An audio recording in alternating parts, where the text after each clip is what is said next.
Coming to our final song for ever. I watched the final Black Sabbath and Ozzy live performance, and I have thoughts. There were a lot of unique circumstances that had to line up to make this happen.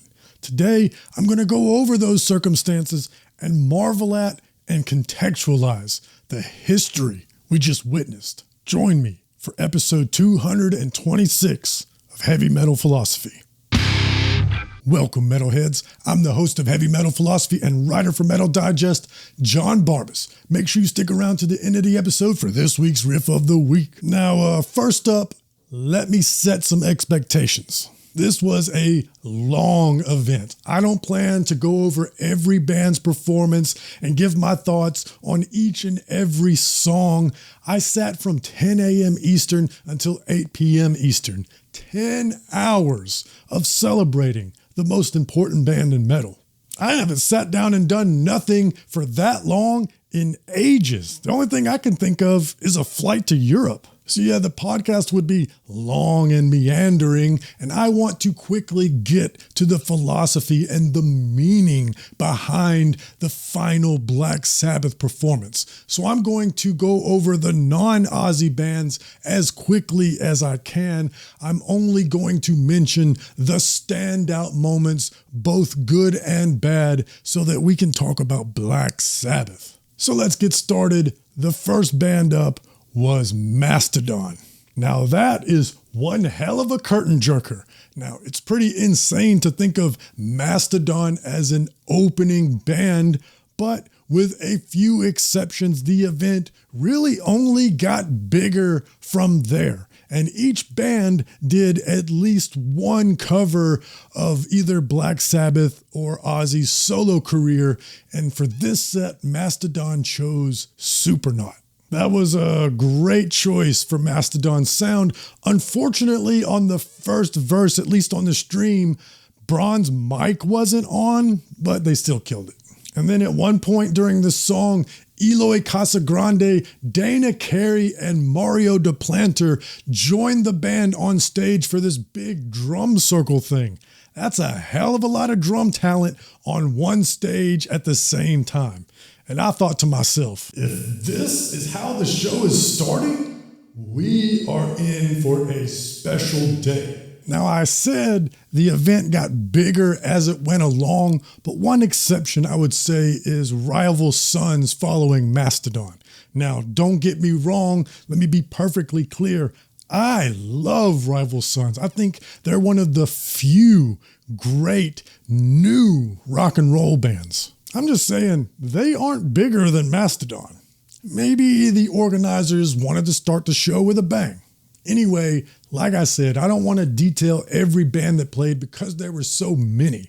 So, in the case of Halestorm's set, let me just say, damn, that girl's got some pipes, and I was quite impressed with their cover of Perry Mason. And I don't really have much to say about Anthrax's set except for respect to the OGs. Lamb of God was next, and they covered Children of the Grave. That was an excellent pick for them. It definitely fit their style, sounded great, and for the first time that I know of, we heard Randy Blythe clean sing a little bit. He kinda sounded a little bit like Danzig there. And then we got the first iteration of Tom Morello's All-Stars, where he put together various supergroups full of some of the most talented players in the industry to celebrate Black Sabbath. And for this first iteration, probably the highlight for me is, of course, Nuno Bettencourt, but also that Jake E. Lee was even involved at all, and that he was late for his set, and the band got the crowd to chant Jake until he rushed out onto the stage. Also, David Draymond getting booed by the crowd gave me a little bit of schadenfreude. Alice in Chains was up next, and they covered Fairies Wear Boots, but unfortunately, their audio was out during the stream. Now, my studio monitors are on the fritz, so I kind of panicked. I thought maybe they had finally given up the ghost, but a quick look at the stream chat it solidified, yep, the audio was out on the stream. But thankfully, later in the night, and shout out to whoever was in charge for doing this, they restreamed Alice in Chains' cover with full audio in between other bands. But then came the first big highlight for me. Gojira was up next, and damn, they kicked so much ass. They started with, of course, their biggest hits, Stranded and Silvera, but then they went into Mea Culpa. That's the Olympic song for those who are unaware. They even had Marina Viotti with them again to do the opera part. She was headbanging and everything. I loved it. But then, when it was time for them to do their Black Sabbath cover, they chose Under the Sun. I just love that they picked a deep cut, and it was a great pick because they made it sound like Gojira covering Black Sabbath. At this point, I thought that this would be my favorite cover and easily my favorite set of the night. I was oh so wrong. We'll get to that in a minute though, because next up was the second iteration of Tom Morello's All-Stars, and this time Billy Corgan was on vocals. Now, I don't envy anybody on the planet whose job it is to do a Rob Halford cover. My brothers and sister, Billy just wasn't a good choice for a Judas Priest song. But to be fair to him and to give him respect, he did get a bit of redemption on the next song, which was a Black Sabbath cover, Snowblind. I'm going to skip over the rest of this set involving Sammy Hagar and Ghost because something happened at the end of it that made me quite happy. Y'all, Steven Tyler still got it.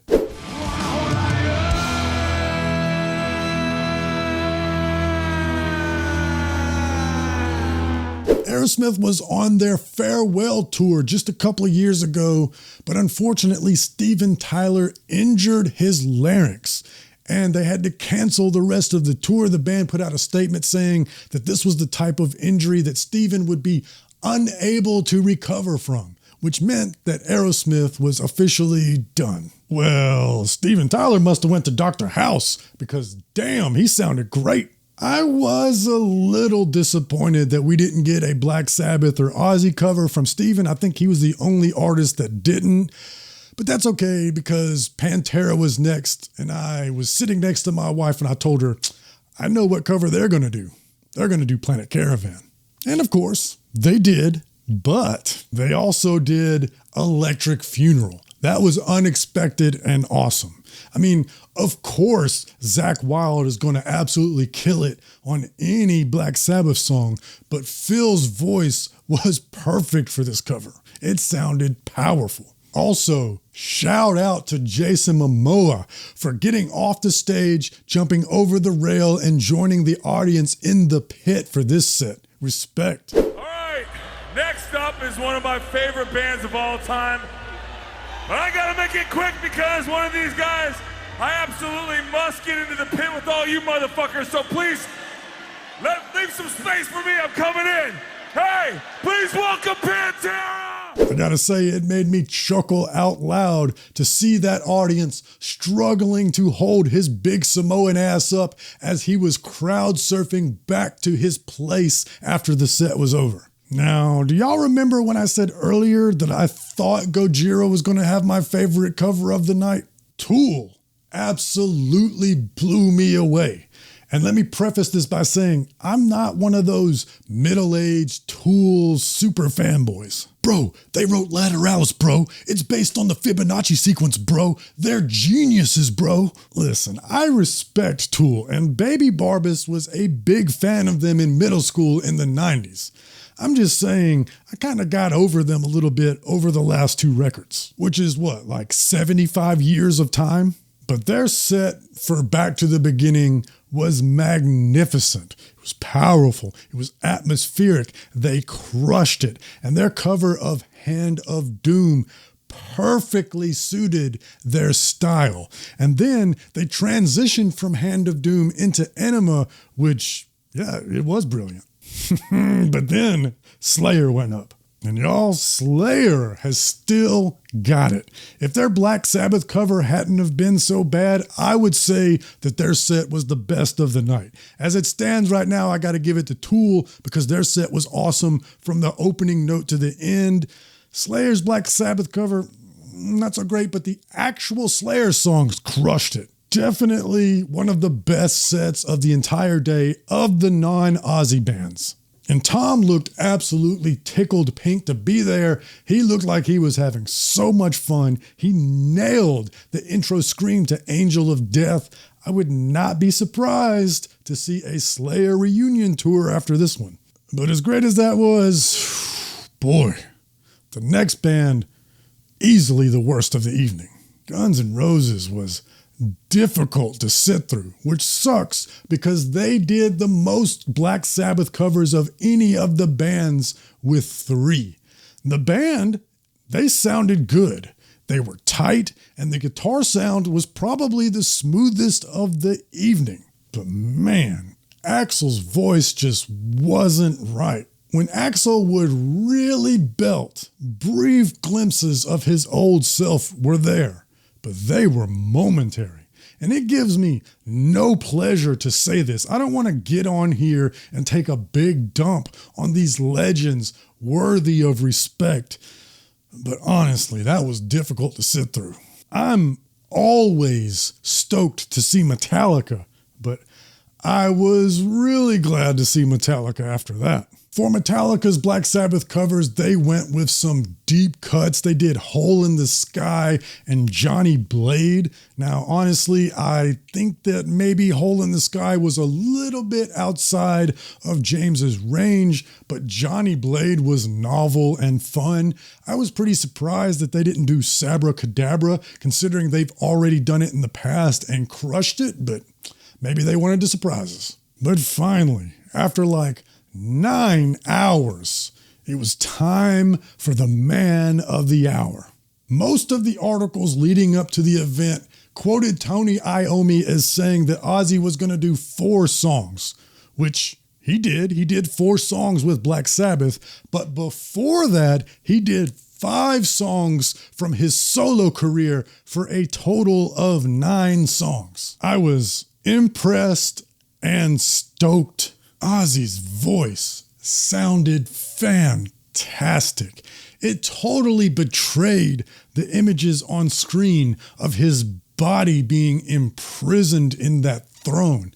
I could sense equal parts elation and gratitude and relief that this was happening and he was able to, but also frustration that he was unable to stand and join his band and the audience that adored him. It was bittersweet, but I'm going to lean more on the sweet, and let me tell you why. Ozzy poured his heart out, and the audience gave it back to him.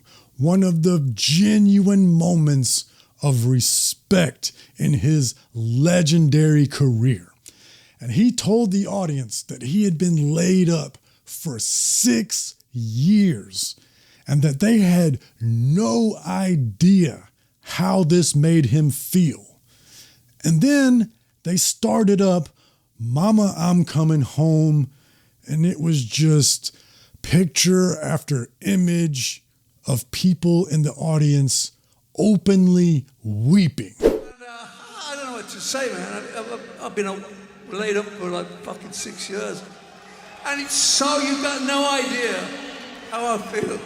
I'm not gonna lie, I was a little misty myself. My wife was sitting next to me while we were watching, so I made a valiant effort to keep it together. But as much as I internally clenched all of my muscles, a few drops did manage to escape my eyelids. I think the magnitude of the moment, of the occasion, of the history that we were witnessing was starting to dawn on everyone. Thankfully, they finished Ozzy's solo set on a high note with Crazy Train. It really warmed my heart to see Zakk Wylde come over to be next to Ozzy one last time. And to see Ozzy look over at his longtime right-hand man with pride and adoration.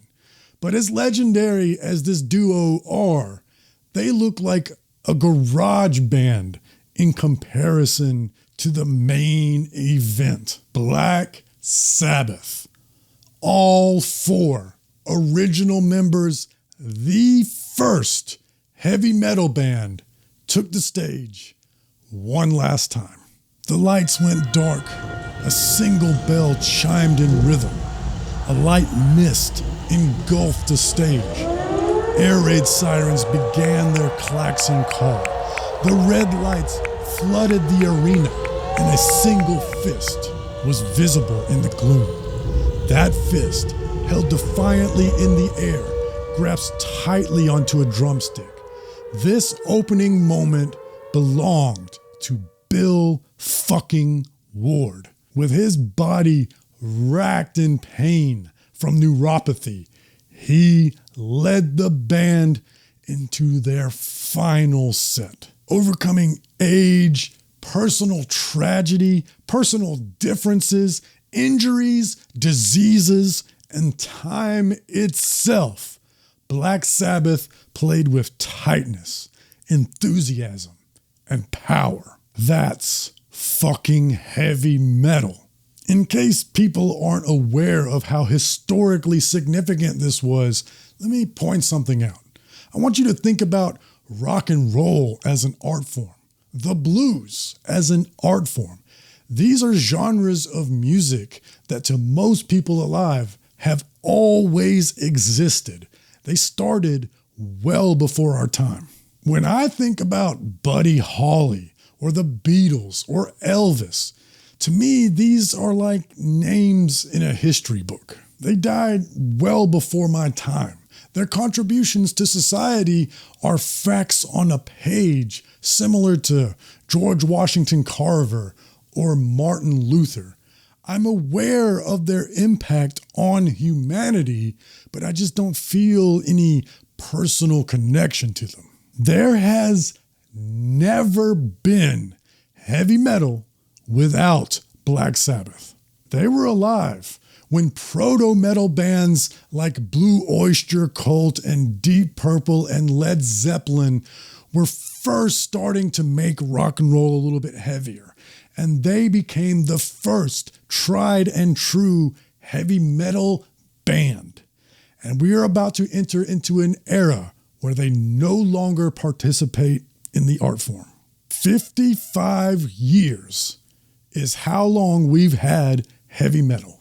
So while I lived and experienced this, future generations will look back on Black Sabbath the way that I look back on Robert Johnson and Son House and Howlin' Wolf.